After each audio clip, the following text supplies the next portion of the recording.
Hey, what's up everybody, and welcome back to News Dose. And those rumors for an early 2023 Xbox showcase continues to swirl with a little bit more information. Not only is another person signing off that this event might actually be legitimate after all, but we're also hearing about a possible first-party reveal as well.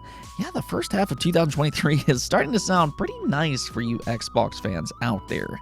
Now, speaking of first party though, Naughty Dog over at PlayStation is teasing one of their next games, and the details are catching a lot of attention online. Some fans do seem a little bit confused by this statement, so we're going to get into that one as well.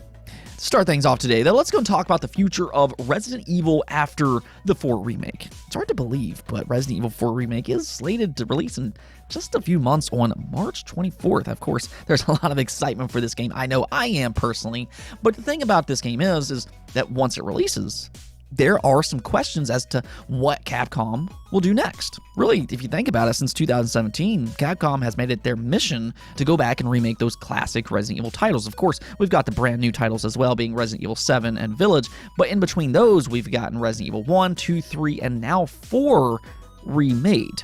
But we are now at that point of what will they do next? Will they go back and remake Resident Evil 5? Is that really necessary? Or will they instead go back and do something just a little bit different, like maybe Resident Evil Code Veronica? I've actually seen a lot of requests for this one online, and well, interestingly enough, it was just announced the other day that Capcom shut down a fan-made Resident Evil Code Veronica remake. Yeah, this was announced over on Twitter, and of course, fans following that project are, they're disappointed. But this also led to a lot of speculation online that, hey, maybe, just maybe, Capcom did that because they themselves want to remake Code Veronica. Could that be possible? And yeah, truthfully, I think that does seem like a realistic situation here. Just because, again, Capcom is at that point where they've pretty much remade most of their classic games that could see a drastic, just massive improvement with a remake.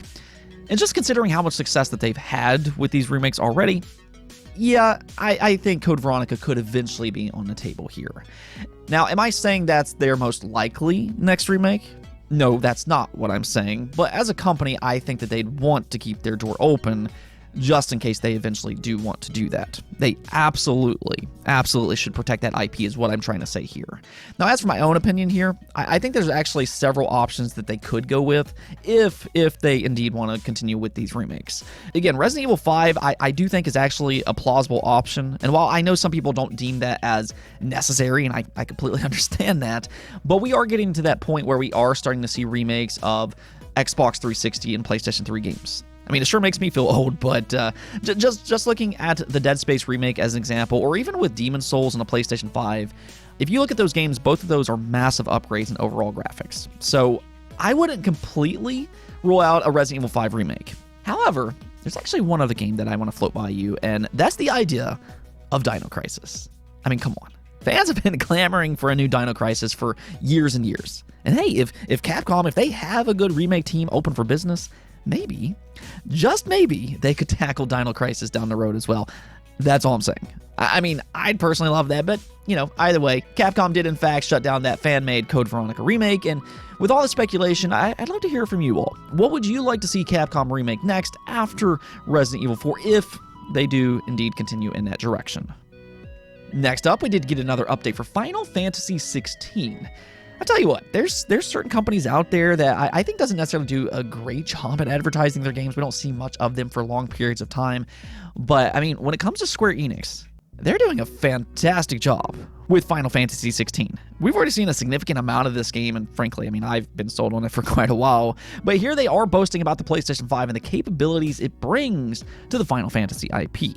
This is coming from Yoshi P and translated by Genki over on Twitter. You can see here where it says, Yoshi P says that the Final Fantasy 16 Revenge trailer is all real-time and that the game will show the power of the PlayStation 5.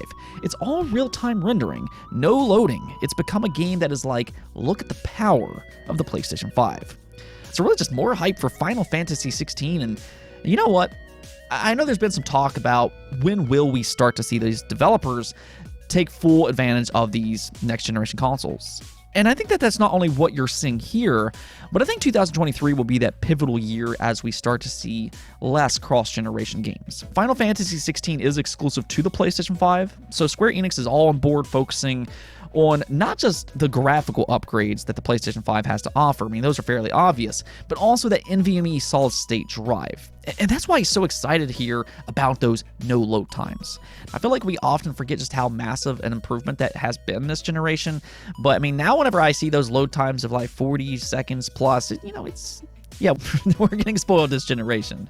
Now, there are ways to hide those load screens, but from the sounds of it here, Final Fantasy XVI will be a seamless journey. All right, so something that's been happening over the last few weeks is that there's been some rumblings of an early 2023 Xbox showcase. This all seemingly started after the Game Awards, where Xbox they were noticeably absent. Obviously, the community didn't take that exactly too kindly, and there was a lot of criticism directed at Xbox for that decision, missing one of the biggest events for the entire year. It was very noticeable. But shortly after that, Aaron Greenberg, he responded and seemingly suggested that they have something planned relatively soon. You can actually see his tweet here where he said, "We have a lot planned to show and share about an incredibly exciting year ahead for 2023. Appreciate folks are eager to learn and see more. Timing is always key, but don't worry, you will not have to wait too long for what's next from us." Now, he didn't flat out say that he's referring to a showcase, but I mean, you can kind of see where it's easy to make that assumption. Even Jez Corden later on mentioned that he had heard from multiple sources that they do indeed have an early 2023 showcase. So, I mean, there was already some rumors of this happening and everything, but today we're going to go ahead and add just a little bit more fuel to the fire here, because you can also add the often leaky Jeff Grubb to that list. Yeah, over on the Xbox Era podcast, he was asked in a super chat if he can break some Xbox news, and he responded by saying, "So that early event everyone keeps hinting at for early next year, I don't know exactly what everybody's been saying about it, but I have heard about it too, and I will say that one of the games that will be there should be a Pentiment level game from a first-party studio." So there's actually two very interesting parts of this. He's both confirming that he has heard those rumors about an Xbox event, so I mean, that's already really exciting, and then also this new first-party game. Now, we'll come back to that here in just a second, but he did continue to talk about that Xbox showcase, and both him and Nick Baker said that they had heard similar things. They don't know exactly what month this showcase will be, but both have heard that it's explicitly being said that it will be in Q1 before E3. So essentially, it's looking like it will take place anytime between January and March, which I think that does make a lot of sense. They do have two big games as of this moment planned for the first half of 2023, being Starfield and then also Redfall. One way or the other, we need a release date for these games, and an Xbox showcase would be a fantastic way of revealing that information alongside updated trailers, especially for something like Starfield. This not only is a massive game for Xbox, and might actually be their biggest release this generation thus far, but we want to see if that delay was actually worth it. I think a good gameplay reveal is very much needed for this game, and just an extended look, and I think an early 2023 showcase could be the perfect way of doing that. Now, they could also have some other games here as well, which is something that he is hinting with this new game announcement. But I mean, we know Xbox has a ton of games in development, and it would be nice to get some updates on some of their other games. Maybe Avowed, there's a lot of speculation that will release in 2023. There's also Forza 8, that will be one of their premier flagship titles next year, so I definitely expect them to showcase that sometime rather soon. There's also other games that we haven't seen for a while, like Hellblade 2, there's Perfect Dark, I'd love to see that one. Fable, I know a lot of you are excited about that. There's also State of Decay 3. And I mean, yeah, there's a lot of possibilities for an Xbox showcase, depending on how much they actually want to show before E3. There's kind of the thing for me, though, because I do wonder if Xbox wants to pivot to more of these Nintendo Direct-like showcases where we get multiple updates throughout the year, rather than just that singular massive E3 event. Now, I know a lot of fans have requested those Nintendo Direct-like showcases, and I mean, I personally would like to see that myself. Xbox, they do have a lot of studios now, and especially if they get Activision Blizzard under that umbrella, I mean, especially after that, I think multiple yearly updates would make a lot of sense for them. Now, as for this smaller game that he's referring to, though, based on how he's describing it, It almost sounds like it's going to be another game from a smaller team, similar to how Obsidian Entertainment worked on games like Pentiment and Grounded. Both of those games was a little experimental, but they turned out to be great, and I think that they're nice inclusions for something like Xbox Game Pass. They're creative, they're just a little bit different, but they're also high quality, and they absolutely, as we've seen already, they absolutely can build a large fan base in something like Xbox Game Pass. Honestly, I'd kind of like to see all of their big studios have at least one of these smaller creative projects.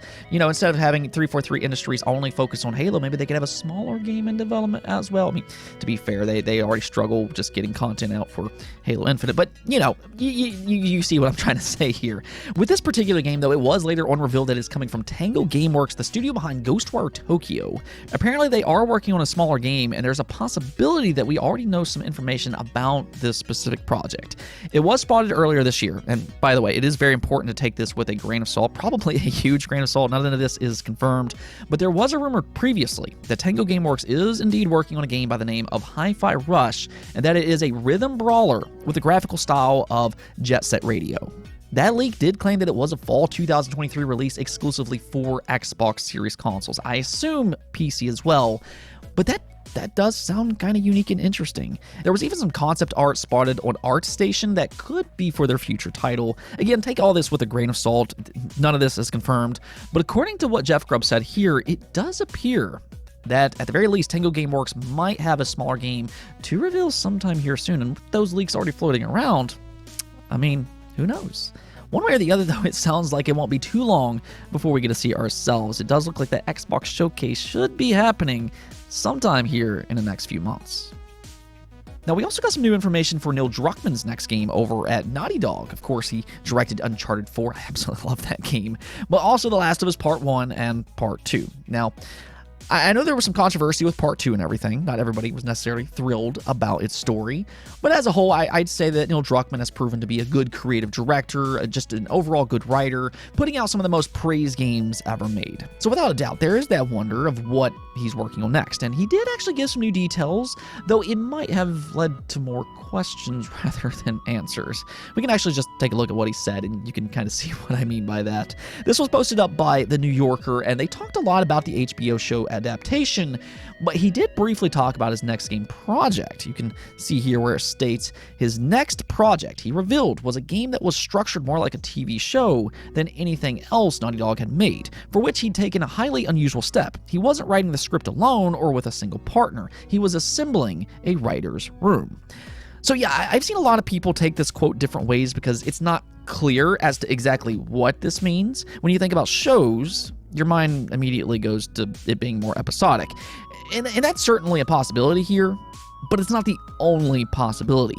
I think it's a little too early to say one way or the other, but the way I look at this statement personally is that they specifically point to him assembling a writer's room, which is something that you see with TV shows. You'll have different writers work together for a cohesive story, but different writers will focus on different episodes. To me, it seems like that's what he's referring to, but I do kind of wonder how that will be structured into a video game. Will this really be an episodic game, or instead, could it just be separated by chapters like we've already seen? I mean, just look at Uncharted as an example. That's always worked into chapters.